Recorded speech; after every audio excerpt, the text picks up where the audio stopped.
పూజ చేస్తున్నాము అంటే చాలా వరకు భయం ఒకటి మొదలైంది ప్రభుజీ అందరిలో. ఏం చేస్తే ఏం తప్పు అవుతుందో, దానివల్ల మాకేమన్నా మళ్ళీ అపచారం జరుగుతుందో, ఇట్లాంటి భయాలు ఎక్కువైపోయినాయి అదే ప్రభుజీ. కదా, ఎందుకంటే మనం దేవుడితో బిజినెస్ చేయాలి అని ప్రయత్నిస్తున్నాం కాబట్టి. బిజినెస్ ట్రాన్సాక్షన్స్లో ఏదైనా తప్పు రాసాం అనుకోండి అయిపోయానంటే. బిజినెస్ ట్రాన్సాక్షన్స్లో ఏదైనా తప్పు చేసాం అనుకోండి, ఎందుకంటే వీడు ఏం ఆలోచిస్తున్నాడు, ఇప్పుడు నేను ఇది ఇలా చేస్తే దేవుడు నాకు అది అలా ఇవ్వాలి, అయ్యా నువ్వు నాకు ₹1,00,00,000 ఇస్తే నేను నీకు 10 కొబ్బరికాయలు కొడతాను. దేవుడు మీకు ₹1,00,00,000 ఇస్తే మీరు 10 కొబ్బరికాయలు కొడతారా దేవుడికి? ఎంత పెద్ద దానం ఇస్తున్నాడు చూడండి దేవుడికి. అసలు ఇలా తయారైపోయాం కదండి. మనకి ఏం అవసరం లేదు, ప్రేమ మనకు అవసరం లేదు భగవంతుడి పట్ల.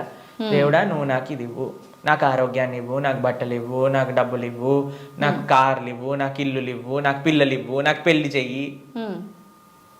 మనం తిరుప్పావై ప్రవచనాలు చెప్తూ ఉంటే ఒక మంచి భార్య కోసం తిరుప్పావై వ్రతం చేయొచ్చా, మంచి భర్త కోసం తిరుప్పావై వ్రతం చేయొచ్చా? ప్రతిదీ కూడా మనం మన కోరికలు తీర్చుకోవడానికి భగవంతుని వాడుకుంటున్నాం. ఐ నో ఏటీఎం మషిన్ లాగా కార్డు పెట్టామా, డబ్బులు తీసుకున్నా, దాని తర్వాత వదిలేసాం అంతే. కాబట్టి భగవంతుడు అంటే మనకి సేవ చేయడానికి వచ్చిన వాడు కాదండి. భగవంతుడు అంటే మనం ఆయన సేవ చేయాలి, ఆయనను మనం ఆశ్రయించాలి, ఆయనను మనం సేవించాలి. ఇప్పుడు మీకు ఒక విషయం చెప్తానండి. ఒక చిన్న పిల్లవాడు ఉన్నాడు, తల్లి ఇలా ఎత్తుకుంది. మేము చిన్నప్పుడు చూస్తాం, మేము కూడా చేసే ఉంటాం. అప్పుడప్పుడు అమ్మ జుట్టు పట్టుకొని ఇలా పీకుతారు చూసారా, పిల్లలు ఇలా పట్టుకొని ఇలా పీకేస్తుంటే అమ్మ అంటుంది ఓ ఇలా ఇలా తీసేసి ఓ మా కన్నా మా బంగారు కొండ అని అంటుంది. అంతేగాని నా జుట్టు పీకినందుకు లాగా ఒకటి పీకి పెడుతుందా పిల్లవాడిని? లేదు ప్రభుజీ. ఎందుకంటారండి? పిల్లల్ని గారాబం చేస్తుంటారు ముద్దుగా, అంటే తెలిసి తెలియని వయసు కదా, ప్రేమ. పాపం వాడికి ఏం తెలుసండి జుట్టు పీకితే నొప్పేస్తుంది మా అమ్మకి అని. కానీ తల్లికి ఆ పిల్లవాడి పైన ప్రేమ అంటే ఏమనిపించదు. అవును, అంతేనా? కొన్నిసార్లు పిల్లలు చూసారా మూత్రం పోసేస్తూ ఉంటారు, ఆ తాతగారు ఎత్తుకున్నప్పుడు అమ్మమ్మ ఎత్తుకున్నప్పుడు ఏమని అంటారా అండి? తీసి పిల్లవాడిని ఇలా పడేస్తారా పాట అని? ఇంకా హ్యాపీగా ఫీల్ అవుతారు. ఎంత ఒకళ్ళని చూసానమాట మేము, ఓ మా పిల్లవాడు మా మనవాడు మూత్రం పోసాడే అని ఎగిలిపోతున్నాడు ఆయన. ఎందుకు? ప్రేమ ఉంది కాబట్టి భగవంతుడు ప్రేమైక మూర్తి. అందుకే కృష్ణుడి గురించి ఏమన్నాం మనం? ప్రేమ స్వరూపం.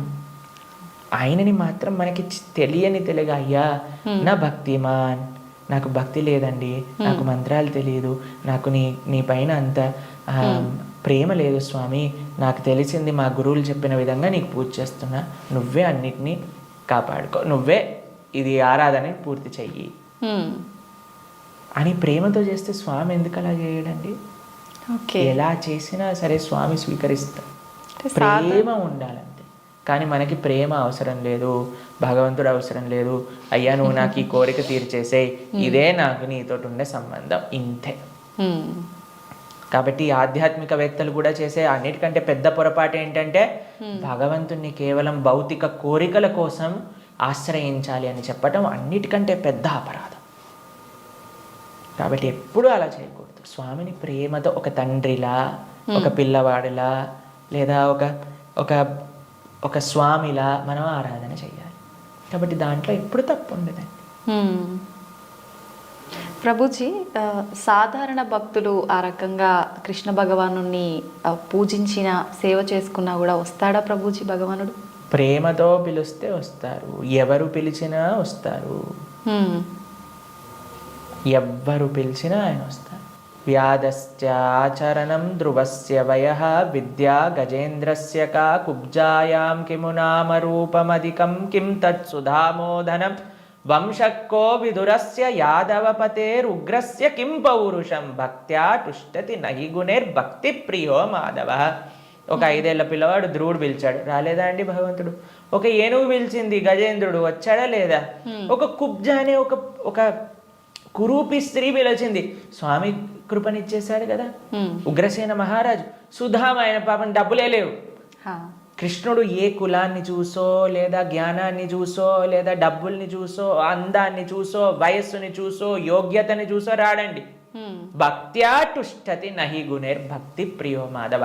కృష్ణుడున్నాడు, స్వామి పలుకుతాడు అనే నమ్మకంతో ఎవరైతే పిలుస్తారో, ఇప్పుడు ఎవరైనా ఆ శ్రీ భగవంతుడి యొక్క విగ్రహాన్ని చూసి ఇది బొమ్మ అనుకుంటే బొమ్మలానే ఉంటాడండి. ఇది మట్టితో చేశారా అంటే మట్టే ఉంటాడు. స్వామి ఉన్నాడు అని నమ్మితే ఎక్కడైనా భగవంతుడు ఉంటాడు. ఎవరైనా చెప్పారనుకోండి, అరే ఈ మట్టి విగ్రహంలో భగవంతుడు రావటం అపరాధం అని అంటే వాడికి భగవత్ తత్వం గురించే తెలియదు. హ్మ్. మీకు ప్రేమ ఉందనుకోండి, ఎక్కడ పిలిచినా ఒక వ్యక్తి వస్తారు. అవునా కదా చెప్ప. అవును ప్రభుజీ. మేము ఒక ప్రోగ్రామ్కి వెళ్ళామండి. హ్మ్. అయితే వాళ్ళు అన్నారు, ప్రభుజీ మా ఈ చిన్న ప్రోగ్రామ్కి వస్తారని మేము అనుకోలేదు ప్రభుజీ, కానీ పిలవంగానే మీరు వచ్చారు. ఒక చిన్న వ్యక్తినండి, ఒక ఇన్సిగ్నిఫికెంట్ పర్సెంట్ లైక్ మీ ఒక దగ్గరికి వెళ్తే వాళ్ళు ఎంత ఆనందపడ్డారు. అరే మా ప్రదేశానికి కూడా వస్తారా, మా ఇంటికి వస్తారా ప్రభుజీ అని ఆనందపడ్డారు.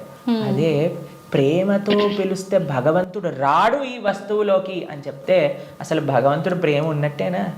అసలు ఆయనకు భగవంతుడి గురించి తెలిసినట్టేనా? లేదు. కాబట్టి ఎవరైతే విగ్రహారాధన దూషిస్తారో most unfortunate and most ignorant people in the entire creation. మా స్వామికి మనం అంటే ప్రేమ, మనందరం అంటే ప్రేమ, కాబట్టి మనం ఎక్కడికి పిలిచినా ఆయన వస్తారు. కాబట్టి ఆ ప్రేమ ఎవరు పిలుస్తారు అని కాదండి, ఎవ్వరు పిలిచినా సరే ప్రేమతో నమ్మకంతో కృష్ణుడు ఉన్నాడు. ద్రౌపదీదేవి పిలిచినప్పుడు రాలేదా అండి? ఏమైనా చూసుకున్నాడు ఆయన? యోగ్యతలు ఏం చూసుకోలేదే. ఎవ్వరు పిలిచినా ఆయన వస్తారు అన్నమాట. ఆయన రెడీగా ఉంటారు. ఆయన ఇలా ఉంటాడు, రెడీ టు జంప్ అన్నట్టుగా. ఎవరు పిలుస్తారు, ఎవరి దగ్గరికి వెళ్ళాలి అని. కానీ మనం ఏం చేస్తామండి, మన సంరక్షణ మనం చూస్తాం. అయ్యా నేను ఎలా నన్ను కాపాడుకోవాలి అని చూసుకుంటాం. కాబట్టి ఆయన హ్యాపీగా అక్కడ ఉంటారు. అయ్యా నాదేం బాధ్యత కాదు స్వామి, నీదే తండ్రి అని మనం చేతులు ఎత్తేసాం అనుకోండి, ఆయన మనల్ని కాపాడు. ఓకే ప్రభుజీ, కృష్ణ భగవానుని అవతార పరిసమాప్తి ఎలా జరిగింది ప్రభుజీ? భగవంతుడి యొక్క మీరు అడిగినట్టుగా కరెక్ట్ విషయం అడిగారు. అవతార పరిసమాప్తి ఇలా చెప్పాలి కృష్ణుడిని సంబోధించినప్పుడు, లేదా రాముడిని. ఏ భగవంతుడి యొక్క అవతారమైనా సరే భగవంతుడికి పుట్టుక ఉండదండి. జన్మ కర్మచమే దివ్యం. భగవంతుడు ఏం చెప్పారు? ఆయనది దివ్యమైన జన్మ. దాన్ని మనం అవతారము అని అంటాం.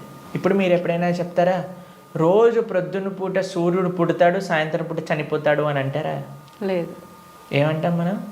సూర్యుడు ఉదయించాడు, అస్తమించాడు, అంతేనా? అవును ప్రభుజీ. భగవంతుడు కూడా ఉదయిస్తాడు, భగవంతుడు కూడా అస్తమిస్తాడు. సూర్యుడు అస్తమిస్తాడు అంటే పోయినట్టేనా? ఇంకా ఆయన నీకు కనిపించట్లేదు, కానీ ఇంకెక్కడ ఉన్నట్టే కదా. అవును. ఇప్పుడు మనకి ఇండియాలో సూర్యాస్తమయం అయిపోయింది అంటే ఇంకో దేశంలో సూర్యోదయం అవుతున్నట్టు కదా. కాబట్టి భగవంతుడు ఎప్పుడూ ఎల్లప్పుడూ కూడా ఆయనకి మరణము అనేది ఉండదు, జనమ అనేది ఉండదు. ఆయన మన పైన కృపతో అవతారాన్ని స్వీకరిస్తారనమాట. ఓకే, మీకు ఒక విషయం చెప్తాను. కొంతమందికి మెమరీ లాస్ పేషెంట్స్ ఉంటారు. మెమరీ లాస్ పేషెంట్స్ దగ్గరికి ఏం చేస్తారంటే అండి, వాళ్ళకి ఇంతకు ముందు ఉండే మెమరీస్ని చూపిస్తారనమాట. వాళ్ళ పిల్లల్ని, లేదా వాళ్ళు చిన్నప్పుడు తీసిన ఫొటోస్ని, వాళ్ళు ఉన్న ఊర్లని, అవన్నీ ఇలా చూపిస్తూ ఉంటారనమాట. చూపిస్తూ ఉంటే కొన్నిసార్లు ఏదో ఒకటి వాళ్ళ బ్రెయిన్కి ఇలా క్లిక్ అయ్యి అప్పుడు వాళ్ళు గుర్తుపట్టడం ప్రారంభిస్తారనమాట. వాళ్ళు ఎక్స్టర్నల్ కాన్షియస్నెస్లోకి వస్తారు. భగవంతుడి యొక్క అవతారం ఎందుకోసము అని అంటే, మనందరం ఈ సంసార సాగరంలో పడి కొట్టుకుపోతున్నాము. ఏదో మనం కూడా మెమరీ లాస్ అయిపోయినట్టు ఇదే నా వాళ్ళు, ఇదే నా ప్రపంచం, ఇదే నా ఇల్లు అని తిరుగుతున్నారు. వీడి నిజమైన స్వరూపాన్ని చూపించాలి అని స్వామి అవతరించి, స్వామి యొక్క లీలల ద్వారా, రామాయణ భాగవతాదుల ద్వారా, అయ్యా ఇది నువ్వు ఈ ప్రదేశానికి చెందినవాడివి అని మనకు చూపిస్తారు. అప్పుడు ఓ నేనైతే ఈ మనుష్యుని కాదా, ఓ అయితే ఇది నేను ఈ కులానికి చెందినవాడిని కాదా, ఈ ప్రాంతానికి చెందినవాడిని, నేను కృష్ణుడి దాసున్నా, నేను ఉండాల్సింది ఆ భగవంతుడి యొక్క లోకంలో కదా అని మనం కూడా మర్చిపోయిన వాళ్ళకి కొద్దిగా బుద్ధిని ఇవ్వడానికి స్వామి అవతార స్వీకారం చేస్తారనమాట. మనందరం పడిపోయి ఈ సముద్రంలో పడిపోవడం అంటే ఏంటండి? మునిగిపోవటం. అవును. కానీ సముద్రంలో మునిగేవాడిని కాపాడాలి అని అంటే ఎక్కడో ఆకాశం నుంచి కాపాడలేం కదండి, ఆయన కూడా సముద్రంలోకి రావాలి కదా. అలా భగవంతుడు కూడా ఈ ప్రపంచంలో దిగి మనల్ని పట్టుకొని బయటికి తీసుకురావడానికి ఆయన ఒక అవతారాన్ని స్వీకరిస్తారు. ఆ ప్రయోజనం అయిపోయినట్టు ఏంటి ప్రయోజనం భగవంతుడు అవతరించడానికి? భగవద్గీతలో కృష్ణుడు చెప్పారు, యదా యదా హి ధర్మస్య గ్లానిర్భవతి భారత. అయ్యా ఎక్కడైతే ధర్మం నశిస్తుందో అక్కడక్కడ నేను అవతరిస్తా. పవిత్రానాయ సాధూనాం వినాశాయ చ దుష్కృతాం ధర్మ సంస్థాపనార్థాయ సంభవామి యుగే యుగే. అయ్యా ఎక్కడైతే భక్తుల్ని కాపాడాలో, ఎక్కడైతే అధర్మాన్ని నాశనం చేయాలో ధర్మాన్ని స్థాపన చేయాలో అక్కడ నేను అవతరిస్తాను అని. కాబట్టి అప్పుడప్పుడు భగవంతుడు వివిధ రూపాలలో అవతరిస్తారు. అవతారం అయిపోయింది అంటే ఆ ప్రయోజనం అయిపోయింది అన్నప్పుడు అవతార పరిసమాప్తి చేస్తారనమాట. కాబట్టి చాలామంది కృష్ణుడు చనిపోయాడు, కృష్ణుడు పుట్టాడు. కృష్ణుడు పుట్టలేదండి, కృష్ణుడు చనిపోలేదు. కృష్ణుడు అవతరించారు, కృష్ణుడు అవతార పరిసమాప్తి చేశారు. మనం పుట్టంగానే ఊ అని ఏడుస్తూ ఉంటారు. ఏడవకపోయినా సరే, ఎవరైనా ఏడవకపోతే ఏం చేస్తారంటే డాక్టర్ వచ్చి రెండు వేస్తాడనమాట, ఏడవాలి మనం. కానీ కృష్ణుడు పుట్టినప్పుడు తెలుసండి, నవ్వుతూ పుట్టాడు. అమ్మ నాన్న ఆశ్చర్యపోయాడు. జలధరుదేహు నాజాను చతుర్బాహు సరసీరు జాక్షు విశాలాక్షు జారు గదా శంఖ చక్ర పద్మ విలాసు కంఠ కౌస్తుభమణి కాంతిబాను కమనీయ కటిసూత్ర కంకణ కేయూర శ్రీవత్సలాంఛనాంచిత విహారు సురకుండల ప్రభాయుత కుంటల లాటు వైఢూర్య మణి గణవరి కిరీటు బాలు పూర్ణేందు రుచిజాలు సుగుణాల బాలు భక్తలోక బాలు కృపావిశాలు జూచి తిలకించి పొలకించి యొబ్బి చెలరేగ వసుదేవుడు ఉత్సహింపే అని అంటారనమాట భాగవతంలో. అంత ఆనందపడిపోయేవాడు కృష్ణుని చూశాక వసుదేవుడు పుట్టంగానే శంఖచక్ర గదా పద్మములు పట్టుకొని. వసుదేవుడు అంతా ఆనందపడ్డారనమాట కృష్ణుడు అవతరించినప్పుడు. ఎప్పుడైనా మీరు చూసారండి పిల్లవాడు పుట్టినప్పుడు నాన్న అమ్మ బాగున్నారా మీరు అని అడగటం? కానీ కృష్ణుడు పుట్టంగానే వాళ్ళ చరిత్రలు మొత్తం కూడా చెప్తారు, వసుదేవుడిది ఇంకా దేవకీ దేవిది. దాంతోపాటు ఎంత ఆనందంగా అంటే చతుర్భుజ రూపంలో ఎవరైనా పిల్లలు చూసారా శంఖచక్రం పట్టుకొని రావటం? లేదు. కాబట్టి మనందరం ఏడుస్తూ పుట్టాం కాబట్టి మనది జన్మ. కానీ కృష్ణుడు నవ్వుతూ ఆయన యొక్క స్వరూపంతో అవతరించి తల్లిదండ్రుల్ని ఉద్ధరింపజేయడానికి స్వీకరించిన అవతారము అని అంటారు. కాబట్టి భగవంతుడికి ఎలా అయితే పుట్టుక లేదో అలానే మరణము కూడా లేదు. స్వామి ఎప్పుడూ కూడా ఈ వర్డ్ యూజ్ చేయకూడదు కృష్ణుడి దగ్గర. కృష్ణుడు చనిపోయాడట, రాముడు చనిపోయాడట, ఇవన్నీ మనం అపరాధం అవుతుంది అనమాట. కాబట్టి మనం కరెక్ట్గా మీరు చెప్పిన వర్డ్గా అవతార పరిసమాప్తి. కృష్ణుడి యొక్క అవతార పరిసమాప్తి ఎలా జరిగింది? మేము ఇన్స్టాగ్రామ్లలో యూట్యూబ్లలో ప్రకారంగా చెప్పట్లేదు, శాస్త్రంలో ఏ విధంగా ఉందో ఆ విధంగా చెప్తున్నాం. కాబట్టి దీంట్లో చాలా తేడా ఉంది. ఎందుకంటే మాకు అప్పుడప్పుడు రీల్స్ పంపిస్తూ ఉంటారు, అందులో ఏదో కృష్ణుడు ఇలా అయిపోయాడట అలా అయిపోయాడట అని చెప్తూ ఉంటారు. దాన్ని నమ్మకండి. మీరు శాస్త్రాన్ని అధ్యయనం చేసిన వాళ్ళు ఏం చెప్తున్నారు, అలానే ఇప్పుడు ప్రతి ఒక్కరు కూడా కృష్ణుడి గురించి మాట్లాడడానికి రెడీ అయిపోయారు. ప్రతి ఒక్కరు కూడా ధర్మం గురించి మాట్లాడడానికి రెడీ అయిపోయారు. ప్రతి ఒక్కళ్ళు కూడా సాధువుల్ని ప్రశ్నించడానికి రెడీ అయిపోయారు. కానీ సాధన ఏమీ లేదు, శాస్త్ర అధ్యయనం ఏమీ లేదు, సేవ ఏమీ లేదు. ప్రతి ఒక్కరికి మైక్ వచ్చింది కదా, కెమెరా ఉంది కదా అని మాట్లాడుతున్నారు అనమాట. కానీ అది కాదండి కరెక్ట్ విధానం.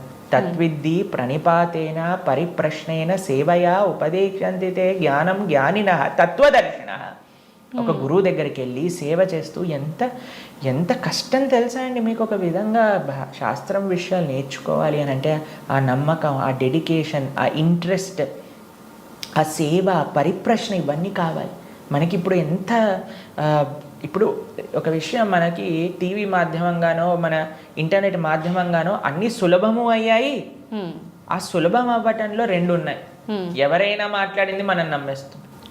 అలా కాదు. మనం ఎప్పుడు మేము ఒకటే విషయం చెప్తాం, ఎవరైతే సాధువులు చక్కటి పరంపరాగతంగా జ్ఞానాన్ని నేర్చుకున్నారో, ఎవరైతే శాస్త్ర అధ్యయన చేశారో అటువంటి వాళ్ళ దగ్గర నుంచి మనం వినాలి.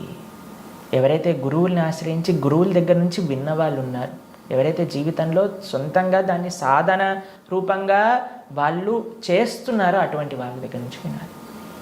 కాబట్టి మనకి భాగవతం చెప్తుంది, భగవంతుడు ఒకానొక సమయంలో అయ్యా ఈ ప్రపంచంలో ఉండే అధర్మ మొత్తం కౌరవుల వైపు ఒక్కసారి అందరినీ గ్యాదర్ చేసేసి కంప్లీట్ చేసేస్తాడు అనమాట. ఇక అయిపోయింది అని అనుకున్నప్పుడు ఆయన చక్కగా ఒక దగ్గర ప్రభాస క్షేత్రము అనే ప్రదేశంలో ఆయన ఇలా ఉన్నారనమాట. ఉన్నప్పుడు ఒక వేటగాడు వచ్చి ఒక జింకని వేటాడుతున్న ఆయన కృష్ణుడి యొక్క పాదాన్ని, శ్రీపాదాలను చూస్తూ జింకలా అనుకొని బాణాన్ని వేశారు. వేసినప్పుడు అది కృష్ణుడి యొక్క పాదానికి తాకింది. మీకు ఒక విషయం చెప్తాను, లాజికల్గా ఆలోచిద్దాం. మీ అందరికీ లాజిక్ థింకింగ్ చాలా ఎక్కువ కదండి. పాదాలలో బుల్లెట్ దిగింది అని అనుకుందాం, బాణం కూడా పక్కన పెట్టేసేయండి, చనిపోయాడు అని మీరు ఎప్పుడైనా విన్నారా? మన సీరియళ్ళల్లో సినిమాలలో అయితే ఇక్కడ బుల్లెట్ తగినా సరే లేచి నించొని మళ్ళీ మాట్లాడిన వాళ్ళు ఉన్నారు. కాబట్టి పాదాలలో బాణం తలిగితే ఎలా కృష్ణుడిని అవతార సమాప్తి చేశారు, శరీరాన్ని చాలించేశారు అని ఎలా చెప్తాను చెప్పండి. కాబట్టి అదొక లీల. ఎందుకండి కృష్ణుడు ఇలా లీల చేశారు? ఎందుకంటే ఆయన చనిపోయాడు అని చెప్పడానికి కొంతమందికి వీలు చూపించాలి కదా. కృష్ణుడండి ఈజ్ నాట్ ఇప్పుడు కొంతమంది అంటారు, మా దేవుణ్ణి నమ్మకపోతే నువ్వు నరకానికి వెళ్ళాల్సిందే. కృష్ణుడు అలాంటి వాడు కాదనమాట. కాబట్టి అయ్యా నువ్వు నన్ను నమ్ముకో, నేను నీకు కావాల్సినంత శ్రద్ధ విశ్వాసం భక్తిని ఇస్తాను. నువ్వు నన్ను నమ్మకు, నీకు కావాల్సినన్ని రీజన్స్ ఇస్తాను నన్ను నమ్మకపోవడానికి. కాబట్టి అటువంటి వాళ్ళకు ఒక రీజన్ ఇవ్వడానికి అనమాట. భక్తులకి భగవంతుడు అంటే ఎంత అపరిమితమైన ప్రేమ ఉంటుంది అని అంటే, స్వామి యొక్క అవతార పరిసమాప్తి గురించి ఎందుకంటే స్వామి యొక్క ఈ ప్రపంచంలో ఇలా ఉన్న స్వామి అక్కడ ఉన్న భక్తులకు ఒకటే. అప్పుడు జరా అనేవాడికి ఏం చెప్పారు, అయ్యా తప్పైపోయింది స్వామి, నీ శ్రీపాదానికి నేను బాణం వేసా అంటే, ఏం కంగారు పడకు, నువ్వు వైకుంఠానికి వెళ్ళిపో అంటే ఆయన ప్రదక్షిణ చేసి ఆయన వైకుంఠానికి వెళ్ళిపోతాడు బాణం వేసినోడు. కానీ బాణం తలిగిన వాడేమో చనిపోయాడు, శరీరాన్ని విడిచిపెట్టేశారు. ఒకళ్ళు చెప్తున్నారు కృష్ణుడు నరకంలో ఉన్నాడట. ఏంటండి, బాణం వేసిన వాడిని వైకుంఠానికి పంపించి ఈయనెందుకు నరకానికి వెళ్తారు చెప్పండి. కాబట్టి భాగవతం ఏం చెప్తుంది అని అంటే, ఆయన కృష్ణుడు అలానే నమ్ముతూ అందరూ దేవతలందరూ కూడా వాళ్ళ వాహనాలలో ఆకాశాన్ని మొత్తంలో కూర్చొని, అయ్యా మా కోసం నువ్వు అవతరించావు, ఇంతమంది దుష్టుల్ని సంహరించావు అని పుష్పవృష్టి కురిపిస్తుండగా స్వశరీరంతో, అలాని శరీరం వదిలేసి కృష్ణుడు ఆత్మ వెళ్ళిపోయింది. కృష్ణుడికి ఆత్మ మనలాగా శరీరం వేరు వేరు కాదు.